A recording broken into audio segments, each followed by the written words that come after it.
n'est pas coutume, aujourd'hui nous allons parler des statistiques, mais pas de n'importe lesquelles, puisqu'on va parler des statistiques Instagram. Pourquoi? Parce que quand on poste sur Instagram pour son entreprise, ce n'est pas juste pour faire joli, c'est qu'on a un réel objectif derrière. Ça peut être de gagner en visibilité, de convertir les abonnés en clients ou alors de fidéliser sa communauté. Quel que soit votre objectif principal quand vous êtes présent sur Instagram, le seul moyen de savoir si ce que vous avez mis en place fonctionne, c'est de suivre les statistiques. Mais alors, lesquelles et surtout comment bien les interpréter, c'est ce que je vous propose de voir tout de suite.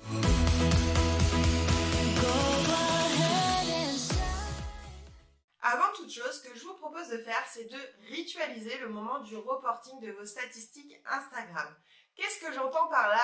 C'est tout simplement de positionner un rappel dans votre agenda pour prendre le temps de faire ce relevé, de prévoir un tableau dans lequel vous allez noter tout le temps les mêmes catégories de chiffres, les mêmes indicateurs clés pour pouvoir les comparer d'un mois à l'autre et de pouvoir faire le point peut-être tous les trimestres, tous les semestres et à la fin de l'année. Et aussi dans lequel vous allez pouvoir noter les événements importants qui vont pouvoir influencer les résultats que vous avez sur Instagram. Par exemple, si vous augmentez ou si vous baissez le rythme de vos publications, si vous décidez de mettre en place un nouveau format comme des Reels ou des carousels ou au contraire d'arrêter un format, et ça sera la même chose si vous mettez en place une nouvelle routine d'engagement ou de modération, que vous modifiez celle que vous avez déjà.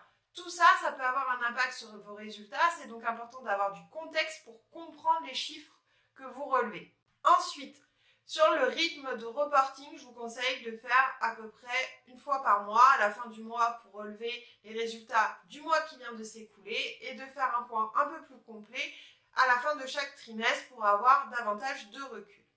Mais alors, quels chiffres allons-nous suivre pour ne pas se perdre dans les méandres des statistiques et être efficace? Eh bien, l'avantage avec Instagram, c'est que tout est au même endroit et pour avoir accès à vos statistiques, la seule condition, c'est d'avoir un compte professionnel.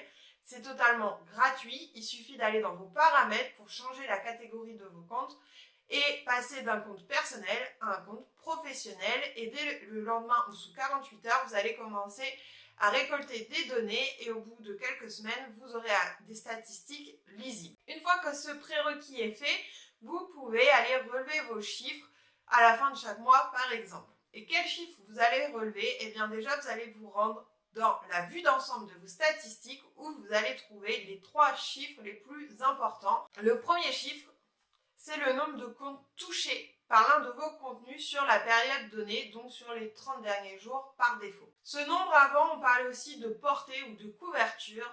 Peu importe le terme utilisé, ça revient au même, c'est l'audience totale qui a pu voir l'un de vos contenus sur Instagram.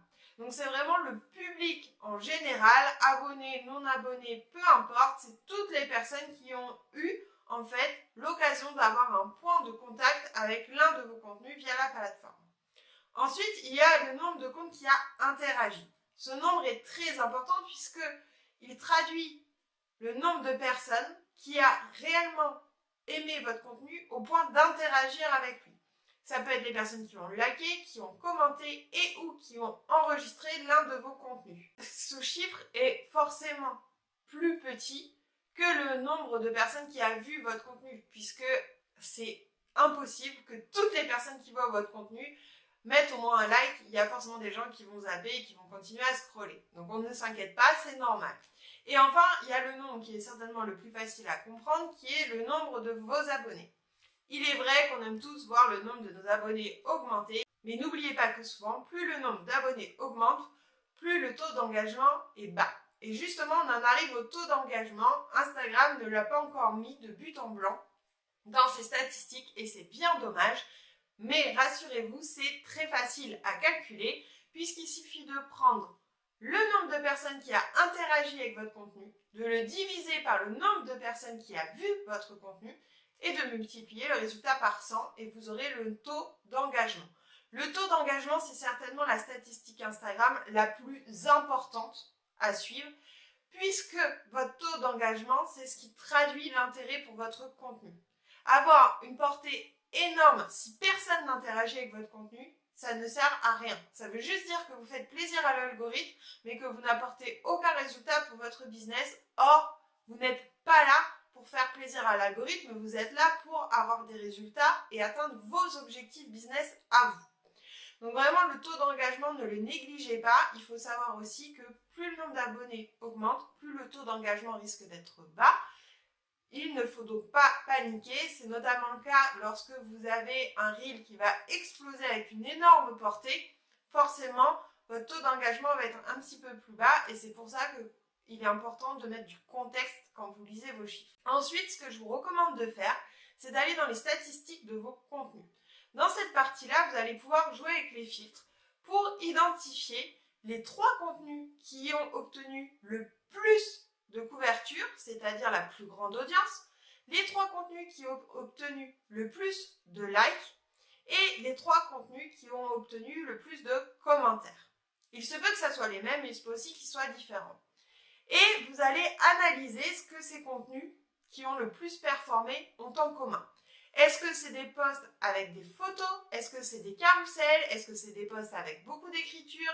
Est-ce que c'est sur un pilier de communication en particulier? Et vous allez aussi pouvoir analyser le ou les reels qui ont le mieux fonctionné selon les mêmes critères pour justement voir ce qui vous apporte le plus de visibilité et ce qui vous apporte le plus d'engagement. Et grâce à ces informations-là, vous allez pouvoir définir pour le mois prochain quel type de contenu vous allez faire. Vous allez capitaliser sur vos forces et ajouter par-dessus quelques tests pour voir si d'autres formats pourraient plaire à votre audience, mais vous allez vraiment miser sur ce qui marche déjà pour vous.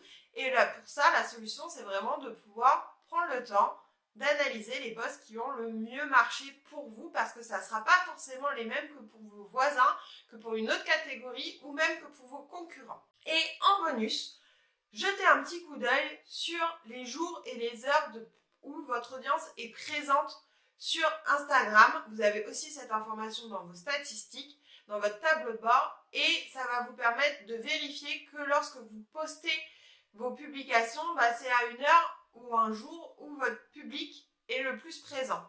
C'est pas une vérité absolue. Il faut faire des tests. Par exemple, nous, notre audience, elle est plus présente vers 18h le soir, et pourtant, quand on publie à cette heure-là, on a des moins bons résultats que quand on publie très tôt le matin.